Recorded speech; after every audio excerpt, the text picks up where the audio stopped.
since the 2014-2015 school year, and I saw the first graduating class through their future planning process.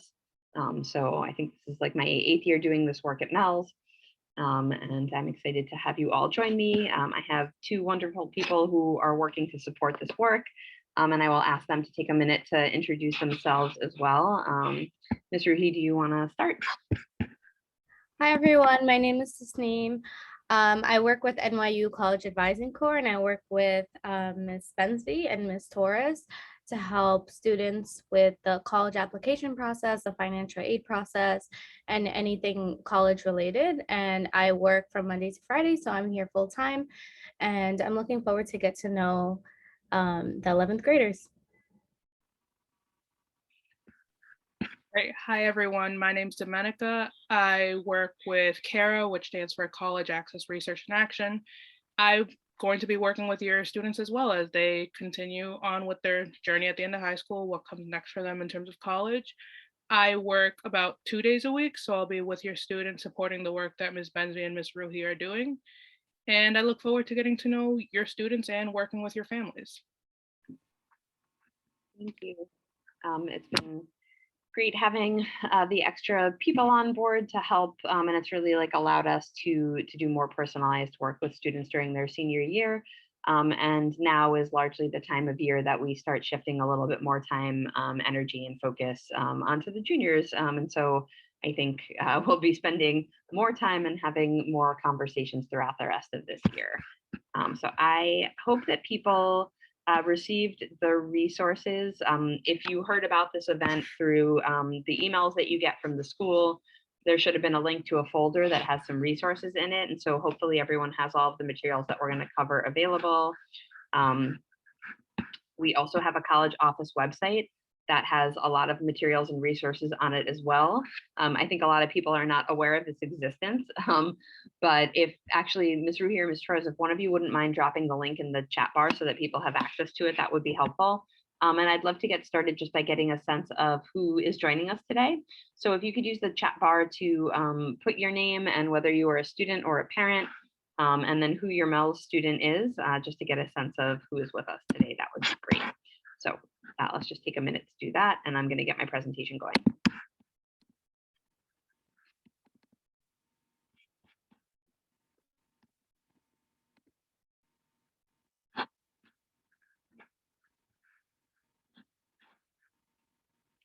All right, so hopefully everyone is putting their name and the name of the student they're here to support, or if you are the student that's here, you can just put your name in the chat box, and then you can go ahead and share that. And I do want to encourage people, like I said, to ask questions, but there'll be like some designated places throughout the presentation where we pause. I also have a student who's going to be joining us about halfway through the presentation. The student is an alumni who graduated last year, so class of 2021, I think that is. And he's going to talk a little bit about what the application process was like for him from a student perspective. And so hopefully that will be helpful information for everybody as well. Okay, so I want to start. I'm going to try and incorporate some MELS learning tactics into this presentation to make it a little bit more interactive. So I want to start by asking everyone to think about and then to write down for themselves, right? This is just for you to kind of take stock about like what you're thinking as we start this presentation. But one thing that you have that you are excited about related to the process of planning for life after high school, one thing that you have that maybe makes you nervous or that you're scared about, and then a question you have about the process. And then I'm going to ask everybody to pick one of those things and write it in the chat bar and then share it with the group. And that will also give me a good sense of what people are hoping to get out of today's presentation. So if we could take about a minute to think that through, and then in a minute, I'll ask everyone to type something in the chat bar, and then just everyone can click send on that at the same time.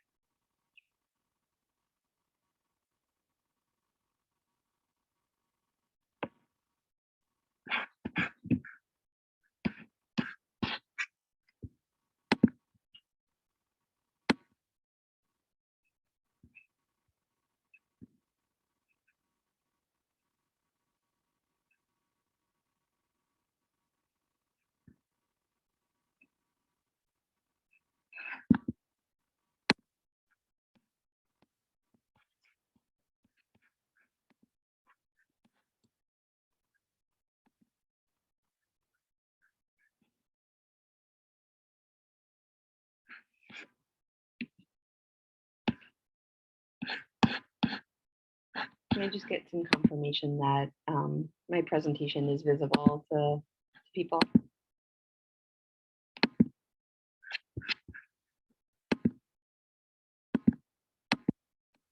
Up in the chat. Yes, okay, that's Rudy, thank you.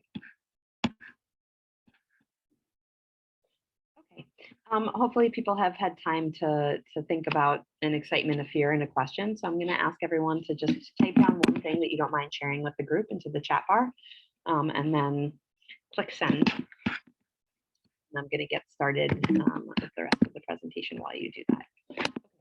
So our guiding question for the presentation tonight is going to be just what is in store for my child or for myself, if you are the student who's here, or my brother or my sister or my niece or whoever you're here to sort of support. But what is going to be in store for that person as they prepare to apply to college or to other programs outside of college?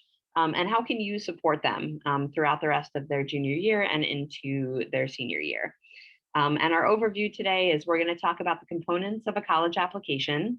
We're going to talk about various resources for support. We're going to talk about timeline. We are going to talk a bit about the steps to apply for financial aid. I know that that's often a burning question for families. And then we're going to talk about a timeline for financial aid. Just quickly, materials were sent out through MailChimp, which is our email sending service.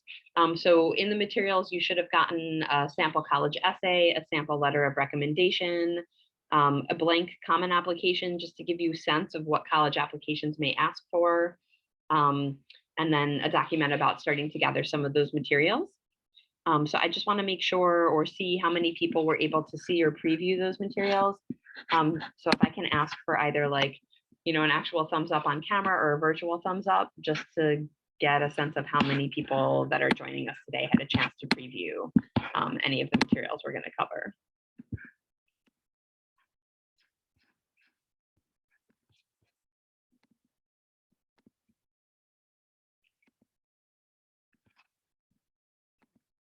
So either a few people had a chance to look it over and other people haven't yet, or people are shy about the thumbs up or not sure how to do it, but those materials are available to everybody. And like I said, through the MELS College Office website, you can also access those materials. Don't know if anyone would be willing to volunteer if there was anything they learned or there were any materials they found particularly helpful. So if anyone did have a chance to preview it and can share with the group, that would be great. If not, I'll move on to the next slide.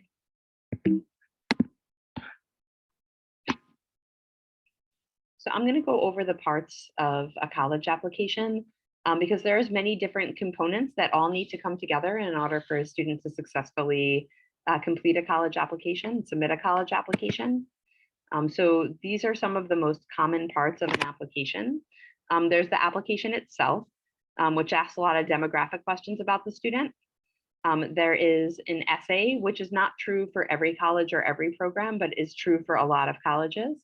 There are a letter or multiple letters of recommendation, a resume or activities list, test scores. We're going to touch on each of these components individually, so I'll give you more details about each component individually.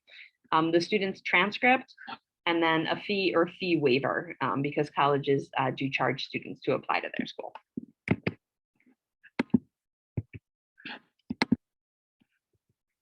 Okay, so I'm going to start by going into the details of all of the pieces, starting with the college essay. And what I have right here is just an excerpt or like a small sample of an essay that a MELS student wrote in the past, just so that people can get a sense of what one college essay looks like. Does anyone know what the purpose of a college essay is? And the answer can come from a student. But why are schools maybe interested in college essays, and what role do they serve in the overall application? And that's an audience question.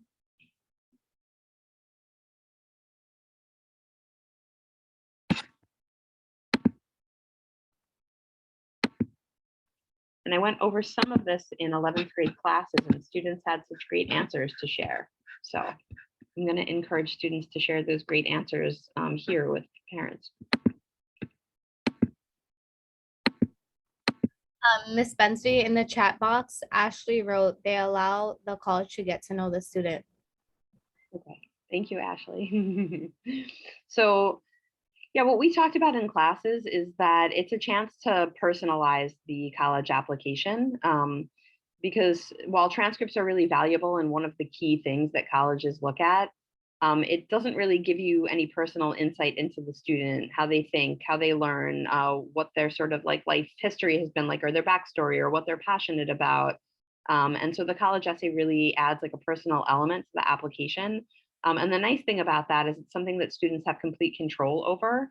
And it also allows them to share the thing that they want to share and to allow some personality to shine through. And that makes for a more memorable college application. So the essay is a big important part of the process. And students are going to have some support and some like guided time and space to work on that in their 11th grade English classes. So later on this year, Miss Ellis is going to do a unit on the personal essay. And the goal is specifically for students to get exposure to this type of writing. And in an ideal world, they will walk away with a sample essay that they can then go on to continue to improve and perfect, but that they would have something to work with so that they're not waiting until their senior year to begin this part of the process. So does anyone have questions specifically about the college essay?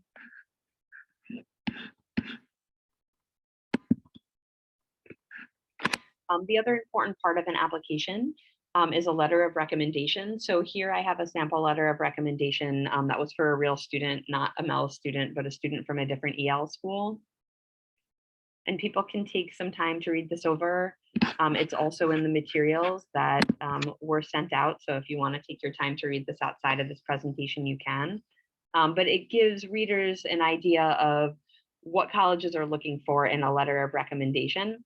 It's another element to the application that adds something personal, but instead of it coming from the student, it obviously comes from someone who has taught them. And it gives some insight into what that student is like in the classroom. Ultimately, schools are making a decision about who they want to invite into their classroom community.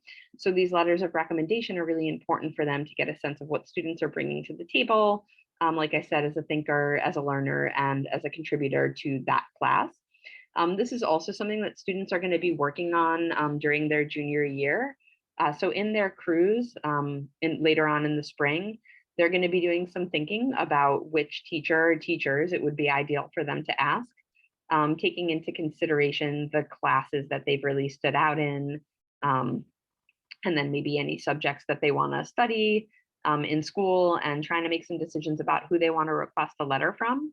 And then MELS will assign each student to at least one letter or to at least one recommender. And the student will then be asked to fill out a brag sheet. That'll be a chance for them to talk a little bit more about themselves, share some more details, and those details will be used in the writing of the letter of recommendation. So while the letter itself won't be written this year, students will be making a connection to a recommender, and they'll be providing them with some additional details that they will then use when they write the letter next year. So this is also something that we will be working on in junior year. And it's another place that I really encourage students to sort of think deeply and take their time to put together a good brag sheet, because letters of recommendation are definitely more successful when students provide better details in those brag sheets. And I find it's always helpful for families to know what students are going to be working on so that you can remind them, maybe even look it over with them, and sort of like provide some assistance in that way. I want to make sure I didn't miss anything. Okay. All right. So I have a timeline of different things that students are going to be doing in their junior year and then in their senior year. So in their junior year, you can see that actually a lot of the pre-work that goes into applying to college happens in the junior year. So like we just talked about, students will be requesting a letter and completing a brag sheet. They're going to be writing a college essay. They're going to be taking an SAT for the first time. So hopefully everyone in the audience knows that there is going to be school test day on Wednesday, March 23rd. School test day is an initiative that the DOE took up a couple of years ago. The Department of Education in New York City basically pays for all New York City DOE students to take an SAT for free. And they take it at their home school during a school day. The March exam is like the one opportunity to do that. Students who decide that they'd like to test the second or even third time will have to register for the National SAT Day, and those all take place on a Saturday. MELS does not offer those exams, so students would need to register to take it at a school that is close or convenient for them. And then they're like early on a Saturday morning, but there are multiple opportunities for students to test, just only one opportunity for them to test during the school day at MELS, and that will be coming up this March on the 23rd. That is an official SAT, and so those scores will be available for students to send to the schools they're applying to. If they're not happy with their scores and they retest, all colleges are super scoring, which basically means that they will take the highest they'll take the highest score that a student gets across multiple sittings. So if a student tests in March and they do well on the reading section, and then they retest in June and they do better in the math section, but their score in reading goes down, they'll submit both sets of scores and colleges will give them credit for their highest reading from one test and their highest math from the other. So students don't really have anything to lose by taking the exam multiple times. The other thing I want to take the time to talk about is the concept of testing optional. Testing optional is the idea that the applicant they have the option to submit their test scores or not. And prior to COVID, there were already some schools who had decided to be testing optional and to sort of de-emphasize or allow applicants to de-emphasize their standardized test scores and rely more on other components of the application, like their essay and their recommendation and their activities and their transcript, of course. And then once COVID hit and tests were canceled and it became really difficult for students to take tests and it became a public health concern, most colleges sort of jumped on this test optional bandwagon. And we have seen that policy continue into this year. And I believe the policy is going to continue into next year's application cycle as well. So I expect that for all of our current juniors, they will have the ability to be a testing optional candidate if they choose to. I still think it's beneficial for students to take SATs and potentially even take them more than once, because that will allow them the true option of deciding whether their scores benefit them in their application or not.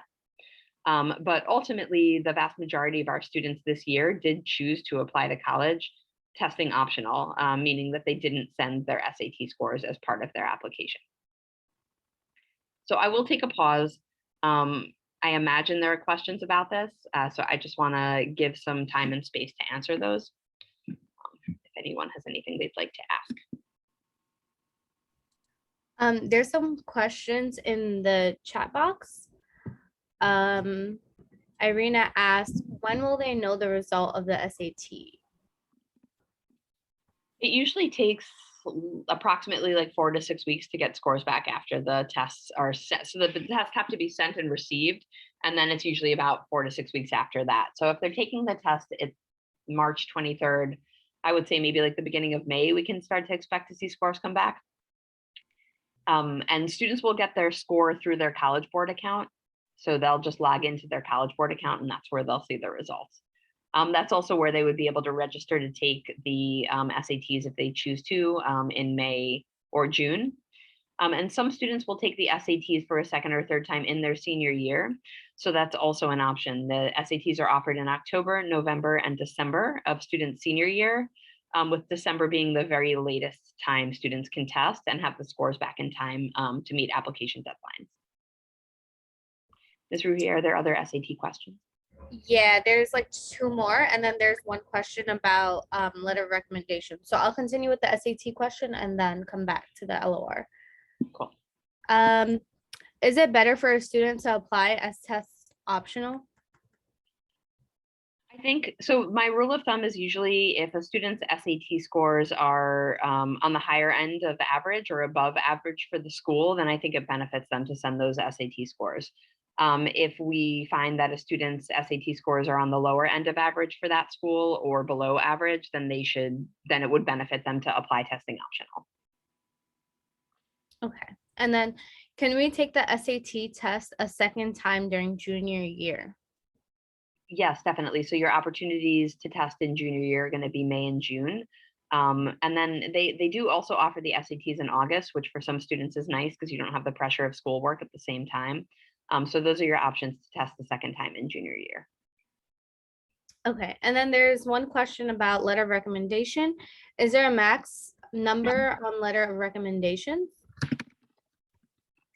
I feel like unfortunately with the college application process, it is going to depend a lot on the school that you're applying to. Some schools do have a max. Some schools only want to read one letter of rec, or some schools won't read more than two. It just has to do with how much time they have to sit and review all of the applications they receive.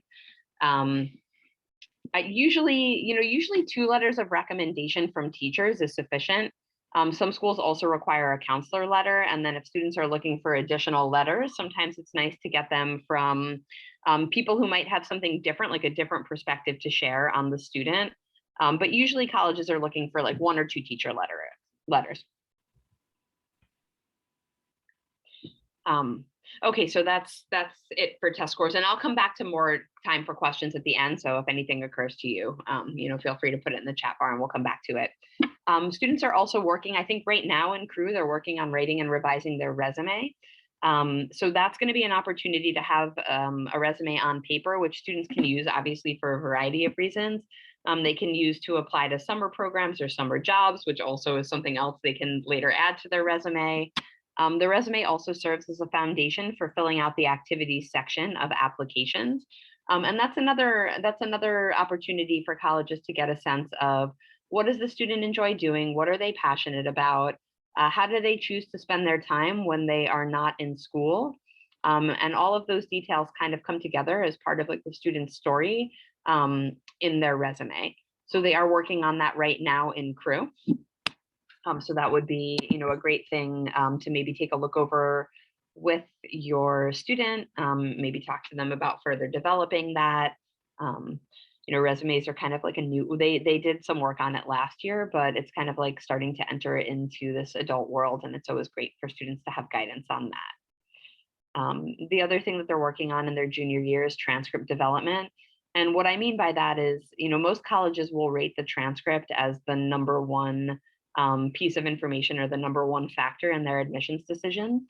So students are in their junior year. I think they're all aware of the fact that this is a very important academic year for them. It is going to be the most recent year of grades that schools look at. Some students are taking challenging classes or AP courses for the first time this year. So all of that information goes into the transcript. And if a student were to ask me what the number one thing they can do to increase the strength of their application, it would be to do the very best that they can in their classes in their junior year. So everyone is already doing that just by extension of being a student. But the second semester of junior year is a very important time in students' academic careers. Students can start gathering financial documents and getting their paperwork in order. So when students start applying to colleges or other programs, they're sort of doing 2 things simultaneously. They're applying to the admissions department, and then they're doing separate financial aid applications. And that goes to the financial aid office. And both of those things have to come together for students to make decisions about where to attend, right? Like where do they get in, and then what's the cost of going to those places? So a big place that parents are really helpful and play a really crucial role in this process is getting all of the financial documents in order. Students cannot apply for financial aid until next year, but they are going to be applying for financial aid based on the 2021 tax documents. So those are the taxes that everyone needs to file by this April. So making sure that you keep track of all of that paperwork, the federal taxes, the state taxes, if you have a W-2 or a 1099, all of those documents are going to be necessary for your student when they complete applications next year. So making sure you have all of that ready and in a safe space would be great.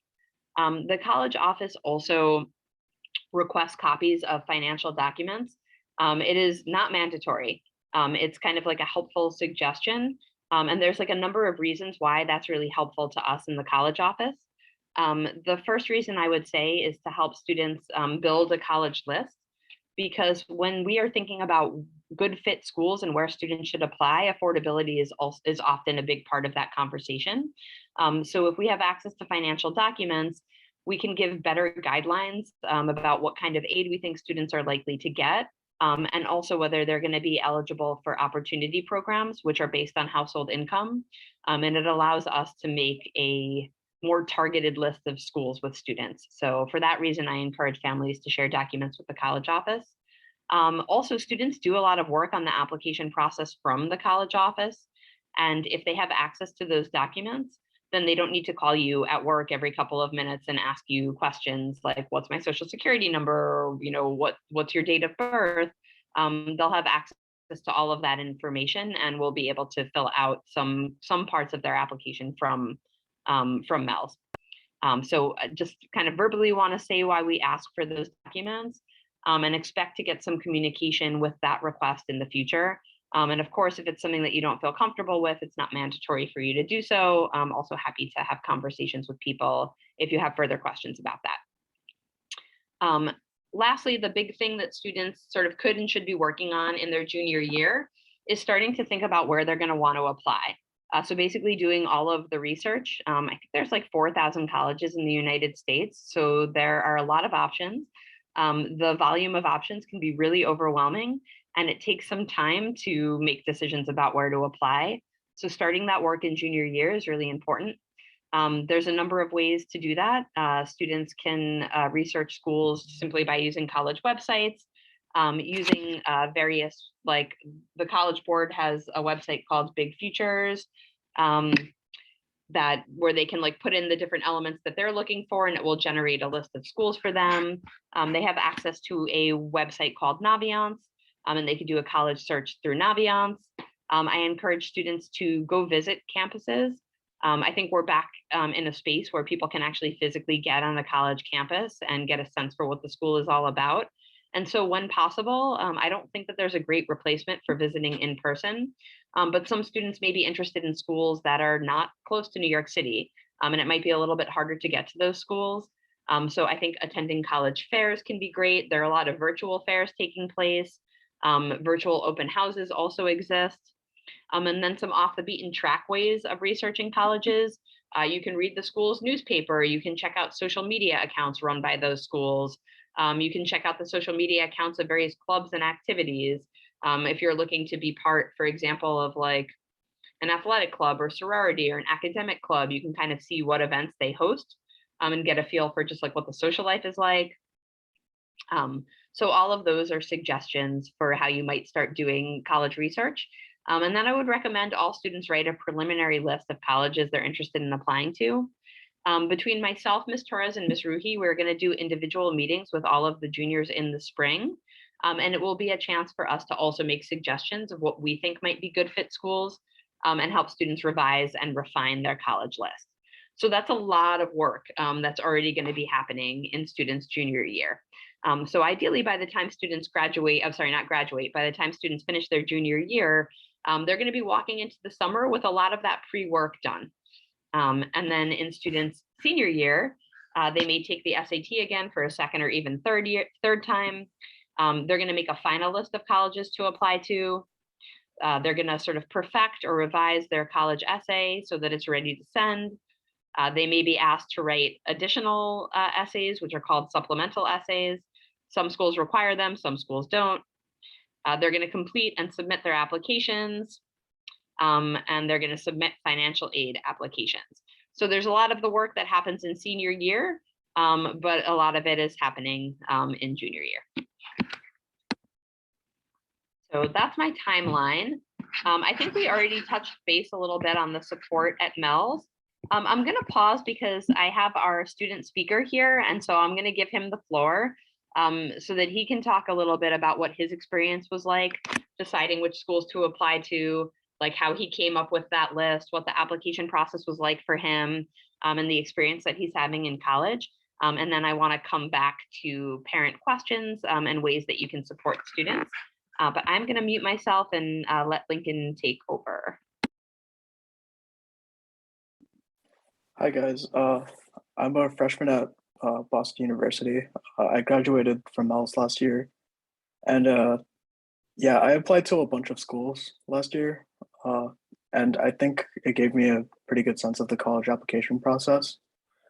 In terms of like financial aid, I really recommend like filling out the FAFSA and the CSS profile if you apply to schools outside of New York. And I like in terms of like com- like what parents can do to help their students get to college is like clearly communicating with them.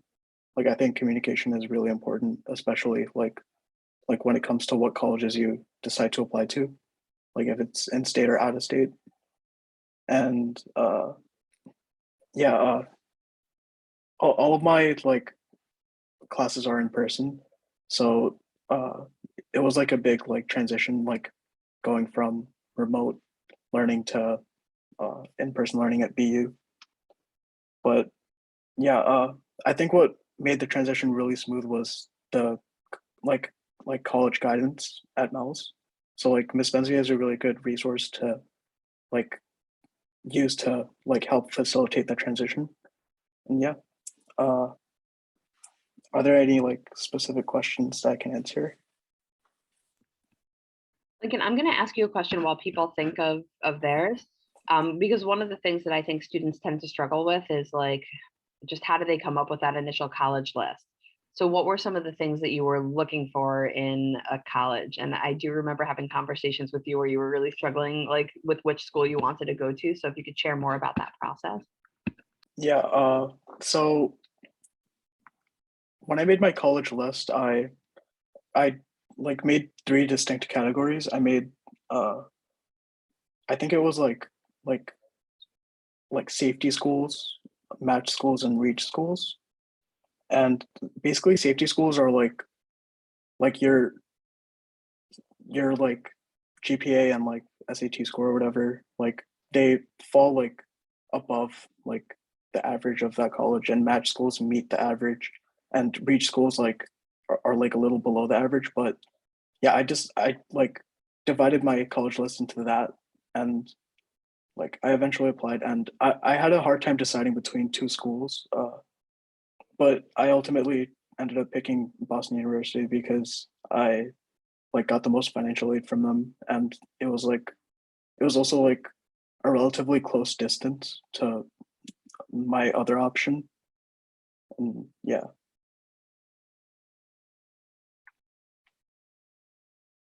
I have a question for you. So, do you think it's best to like have a limit on the amount of colleges like you apply to? Because like it would be more difficult, like you said, to like choose which colleges really like stood out to you, I guess. Like, Oh yeah, definitely. I feel like the maximum you should apply to is like 20. Like that's like the maximum allowed on the Common App. And I just feel like if you exceed over that, like you're not really gaining much. Like like the time you could have used filling out one application for like like one school, you could have used like filling out an application for this other school and like have a likelier chance of getting into. So like yeah, I would I'd say like a good size is like maximum 20, but yeah, that's just like my opinion. okay, thank you. And Lincoln applied to, that's like a experience learned in hindsight, right? Because I think Lincoln applied to more than 20 colleges and maybe like overwhelmed himself by doing that. Yeah. Yeah, it was definitely a long process. I think it ended up being like over 40, but yeah, like now looking back at it, like I definitely would have like I should have narrowed it down to like 15 to 20, like at the maximum.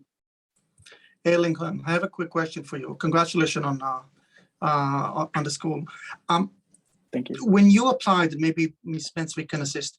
Did you feel coming from MELS as an issue that you need to explain? Oh, this is a MELS. It's not really a big school that people know, or was that a selling point for you?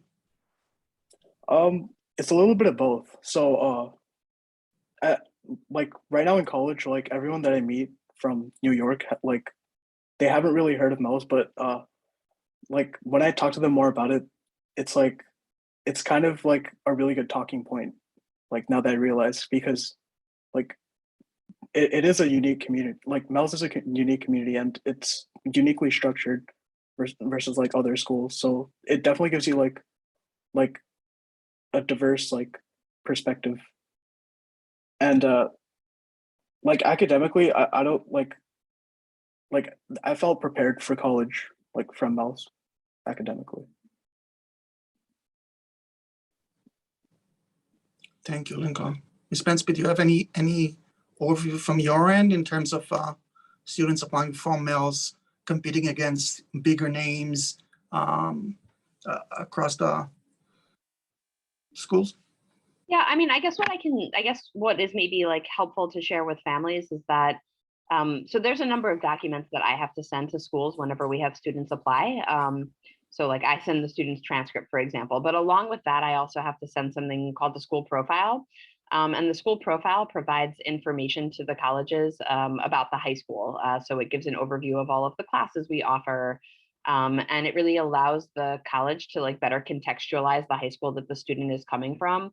So I don't know if I'm like reading between the lines correctly, but I think that, you know, sometimes students and families are concerned that like, what if my student is applying and they're applying next to a student who went to Bronx Science and had access to way more AP courses, for example, right? Like, would that be detrimental to a student from MELS?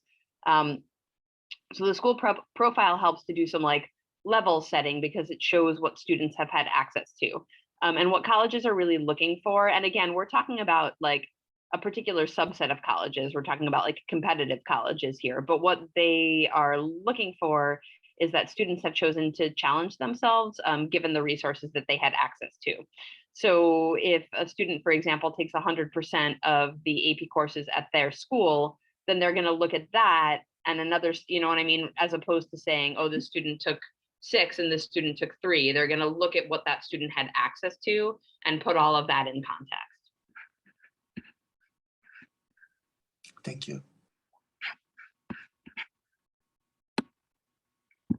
And I do think in some ways, you know, there are some things that MELS students, I think, have an advantage with because they are, I think, well prepared for public speaking and they are well prepared for things like the essay in places where I think they get to like demonstrate, you know, demonstrate some of those personal elements because they do a lot of thinking about who they are as a person and what they bring to a community through crew. And so I think sometimes our students are uniquely prepared for other parts of the college application.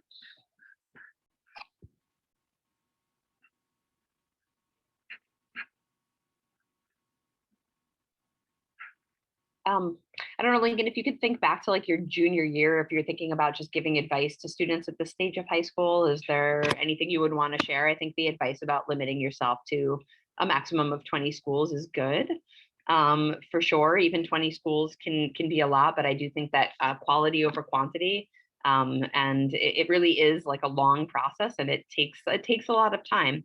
And some of it you're going to be able to do at school and some of it you're going to have to do outside of school.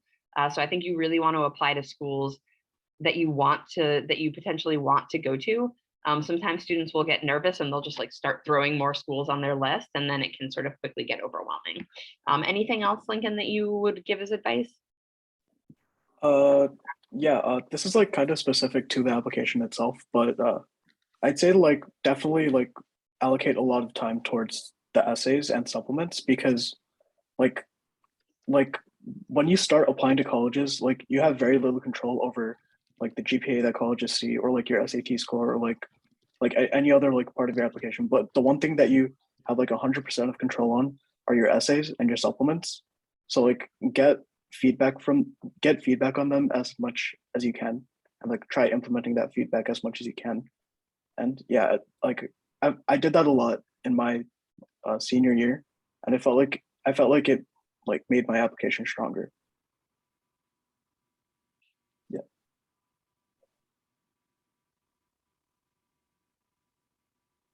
And then like, did you have any experiences with like, did you visit any college campuses? Did you attend any college fairs? Anything useful like that that helped you determine your list? Yeah, I think I went to a SUNY fair and I toured NYU's campus.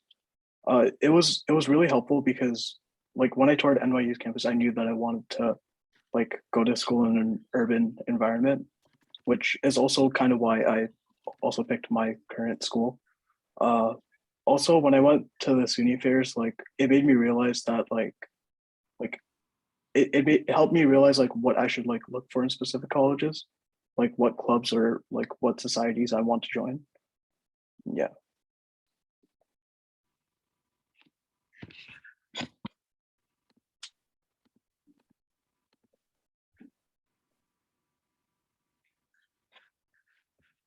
Anyone else have questions for Lincoln, because his experience is a lot closer to what yours will be. I have a question for Lincoln. So how did you know what you wanted to write about for your personal statement? Like, how did you narrow it down to a specific topic? Well, I looked at a lot of like essay examples online, and something that I like really saw in like something that really stood out to me was like either like whatever was written about was like either a small thing that had a big impact on someone's life, or it was like a big thing that had a big impact on someone. So like when you think about like what to write about, think about what really had a big impact on you, and like try to like really like isolate that and like really try to expand on that. Lincoln, I don't know if I don't want to put you on the spot to necessarily share what you wrote about, but I think one of like the misconceptions that students have is that the only thing that could have a big impact is a big life event. And sometimes students feel like if they didn't have this like major life event, that they don't have anything to write about. So could you elaborate a little bit on what you mean by that? Oh, right. So like I wrote about my like personally I wrote about my dad's heart surgery, and I connected it to like a bunch of other things I did in high school.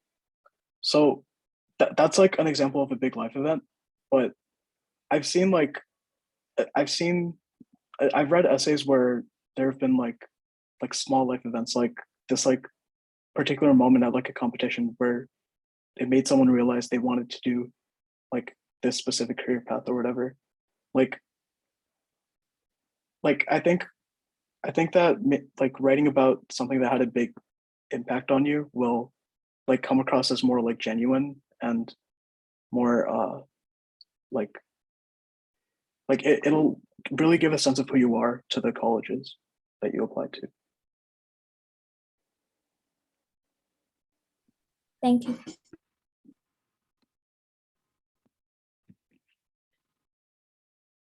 Lincoln, are you available to like stick around for a few minutes? Because I was gonna say, I don't know if the chat bar is set up this way, but if people like can potentially like direct message you if anyone has any questions that they want to ask you. Oh yeah. Yeah. I don't know if the chat is set up that way, or if you can only direct message me as the host. But if people have questions they want to ask, and Lincoln, if you're willing to stick around for a couple more minutes, that would be great. Yeah, I can also put my contact information, like my email and all that. Okay. If you have any more questions, you can email me. Thank you. Does anyone have any other questions they want to ask aloud right now?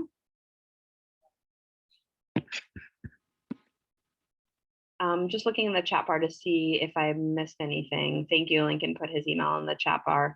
A student did ask if a parent could have input on the essay, or a parent asked about having an input.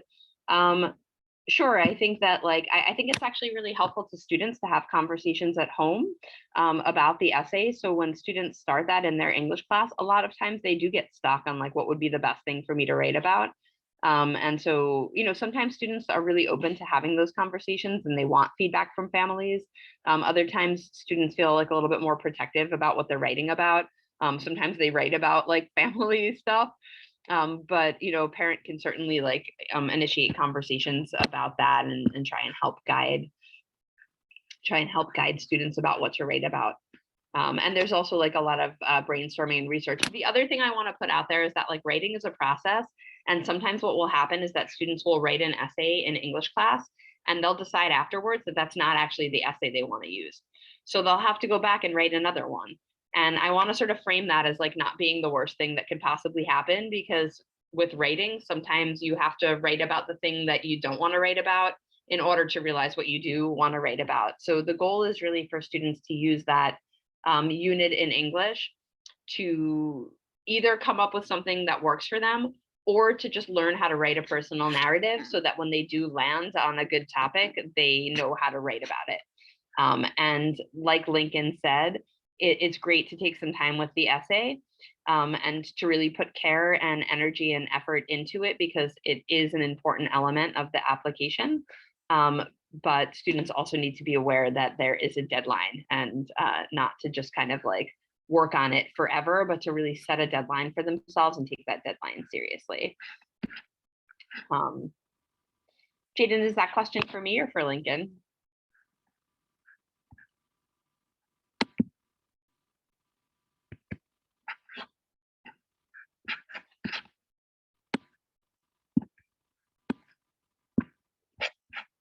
Thank you. So there's a question in the chat bar that just says, any advice or steps on not getting overwhelmed?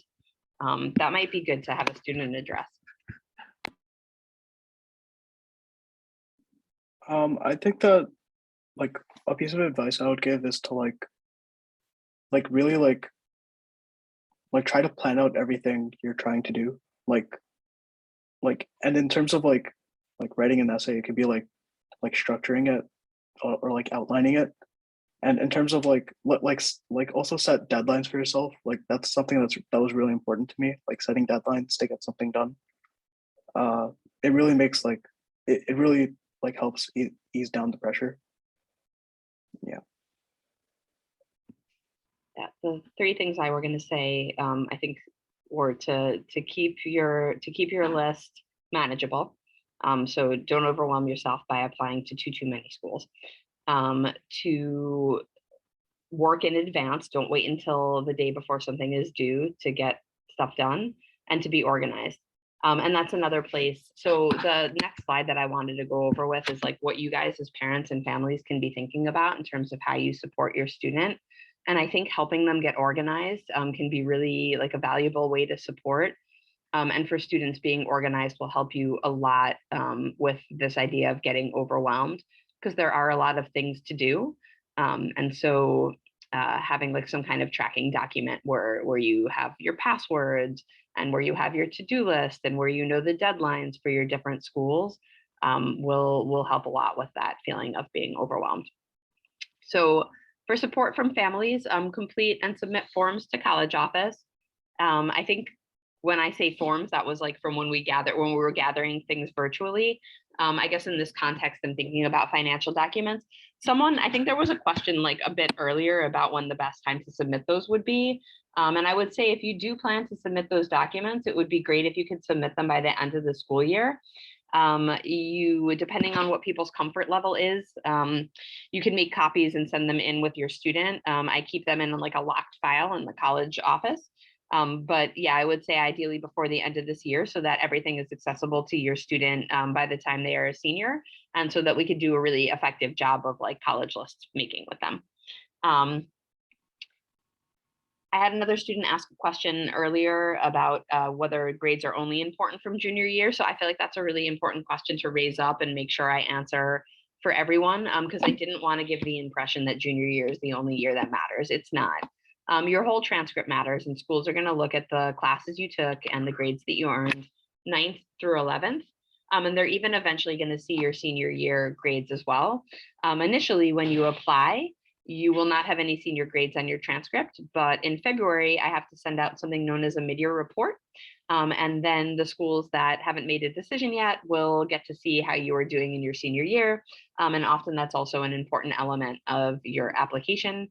It's just that junior year is the most recent year on your transcript. And so it's the first thing they're going to see. And it also is the most recent example of how you've been showing up as a student, but it's not the only thing that matters. Okay, so for families, complete and submit forms for the College Office, gather financial documents and paperwork, just providing student with all the necessary information. This is like the first time a lot of students have even thought about like, what their social security number is, or, just like basic things like that. So working with them to make sure they get access to all of the information they need. Helping to complete financial aid applications. So the way I tend to look at it is that the student is usually the driver of the college application itself. They might have families take a look or help them do some editing, but they're usually the ones filling it out. And then often the reverse is true with the financial aid applications. The families may be the ones filling it out with the student there to support. So that's going to be a really important way that parents can get involved. And then like less logistical, but definitely no less important. It's really valuable to have conversations with students and to be like honest, upfront, and supportive in those conversations. Sometimes students and families are on the same page about expectations for life after high school, and sometimes they're not. But either way, I think it's really important to be having conversations at home, and also for families to be able to be upfront about what they are willing to do to help and support. And that can be from the perspective of how can I help you get college applications done, or from the perspective of what's going to be affordable for us as a family, or the expectation of, are you going to live at home, or are you going to go away to camp, are you going to live on campus, whose choice is that to make? And just find that students who start making plans, having had those conversations at home, are often in a better space. Help your student to get organized. So I mentioned that earlier, life skills are necessary. Students are going to get exposed to information and language that they haven't heard before. So, you know, just working with them to get organized around some of this is really helpful. Wraparound support from home for the completion of assignments. I say that because I think sometimes students have the mistaken impression that applying to colleges or other programs happens at MELS and at MELS only. And there's not enough time in the day to do all of this work and to also be a student in your senior year doing well in your classes. So students will absolutely have support at MELS. We do college application groups. We call students in, we remind them about things, we give feedback on essays, you know, we help with list making, we do all of that. But for students to really submit quality applications, they also need to be working on it from home a bit as well. You can be really supportive in helping your student visit colleges, or even set up virtual visits, or plan a tour on a weekend or over spring break, or even just have conversations about what students are thinking for their plans for the future. This is a very overwhelming stage for students. They are making a major life decision, and it may be one of the first major life decisions that they've made, you know, for themselves. And so I think just having conversations at home and having them know that you're supporting them and you're sort of backing them up really helps to kind of ease some of the stress and anxiety around it. So those are some of my suggestions for how families can support. All right, and then I want to talk more about financial aid because I know that's something that students and parents care an awful lot about, but I just want to pause for a minute and see if there are any questions about applications.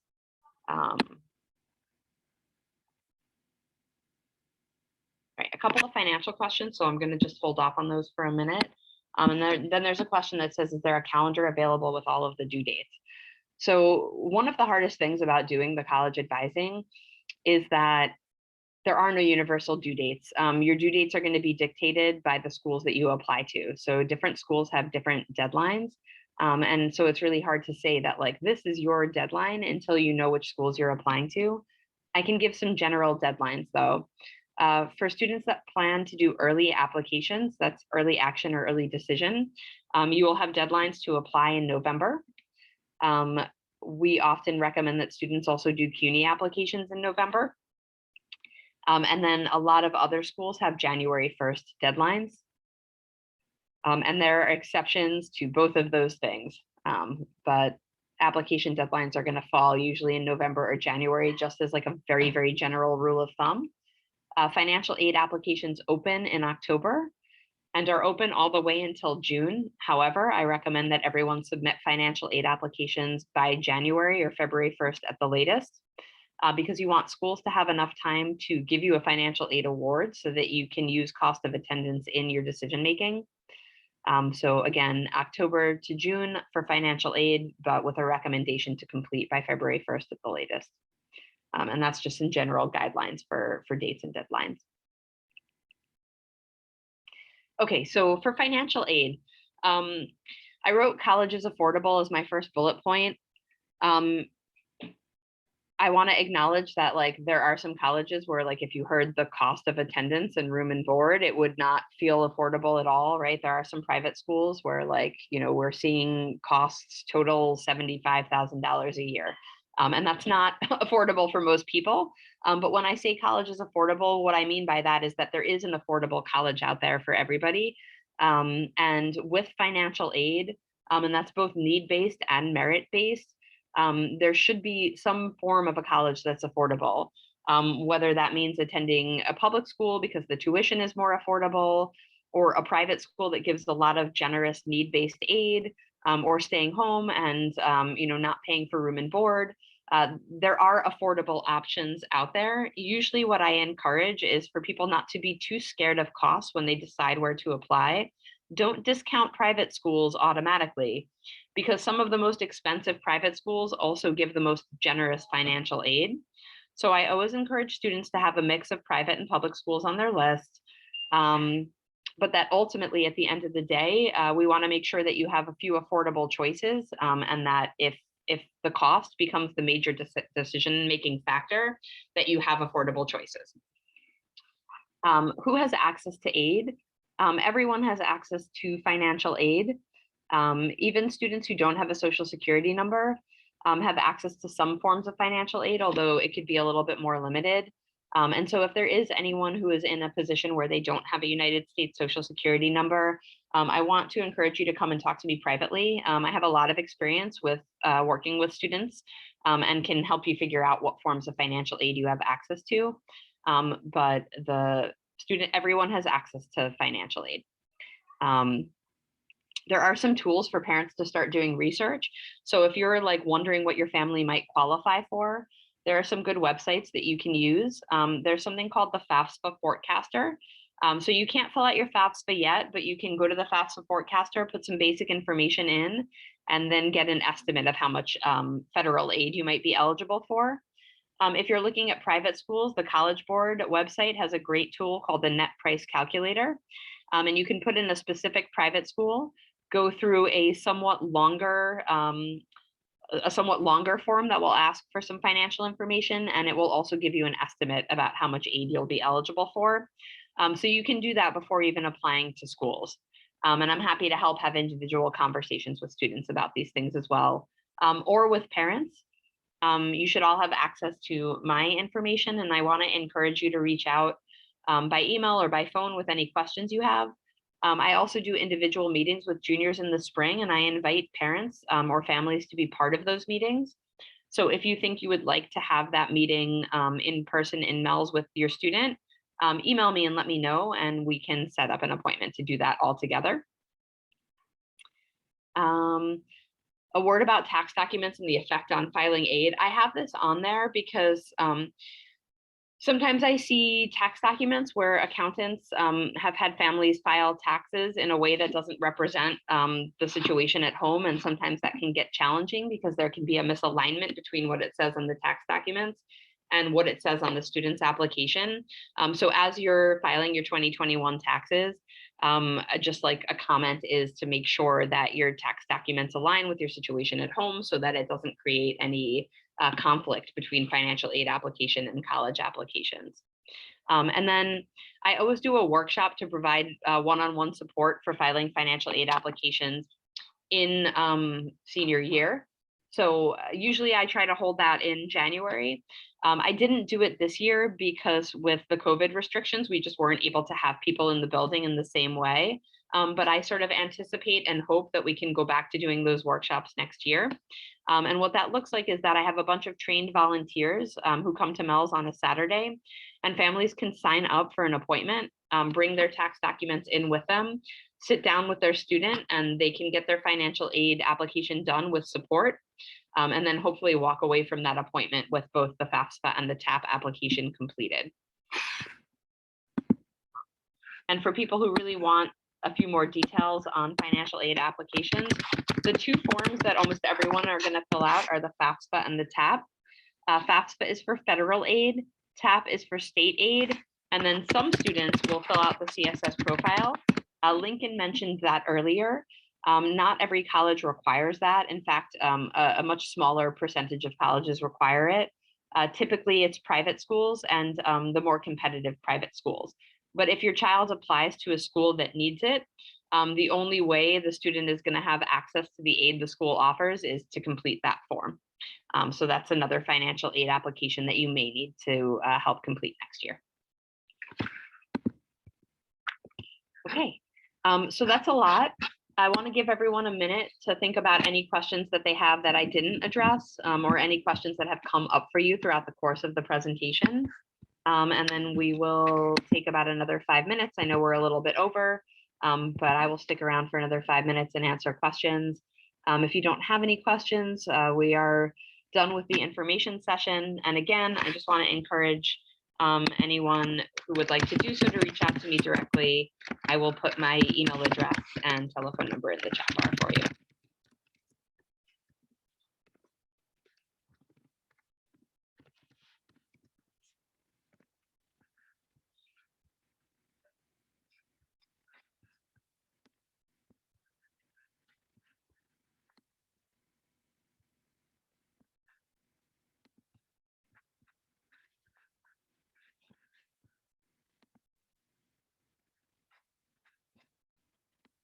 Looking at the chat bar to see if there are more questions, but also like if anyone has anything they'd like to ask, feel free to unmic yourself and just jump in and ask.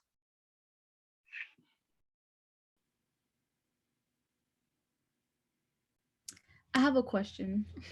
So going back to the topic of like transcripts, do you think like colleges would most likely ignore your grades from 9th to 10th because like some students didn't do as well during like online school, and it was like a tough transition for us from like in-person learning to like learning through a computer kind of? Yeah, no, that's a really good question. And honestly, before I had sort of temporarily forgotten that you guys spent most of high school until your junior year learning remotely. And I think, on the plus side, that's true for applicants across, the whole country and even the whole world. So yeah, I do think that there probably is going to be more weight put on your grades from your junior year, because that is more indicative of like how you do when you're an in-person learner. Generally speaking, colleges will look at everything on the transcript, and they'll also look at trends or patterns. So for example, if like 9th grade was a difficult transition year, but then you kind of figured out how to better manage your time, and they see grades go up in 10th grade and then even more so in 11th grade, they'll take note of that. College applications also have a space that's basically like, tell us anything else you think we should know. And so if there is a student who has any concerns about their grades from 9th grade or 10th grade, or who really feels like remote learning was just like a terrible experience for them, there'll be an opportunity for you to share that and sort of control the narrative. So, explain what colleges see on your transcript and why that is, and basically, share that information in the way you want to. But yes, I think junior year is going to be particularly important for the class of 2023 because it's the year that you were in the building. And that ideally is going to be the most indicative of who you're going to be as a student on a college campus. Thank you. I can't believe I forgot about remote learning for a minute. Any other questions?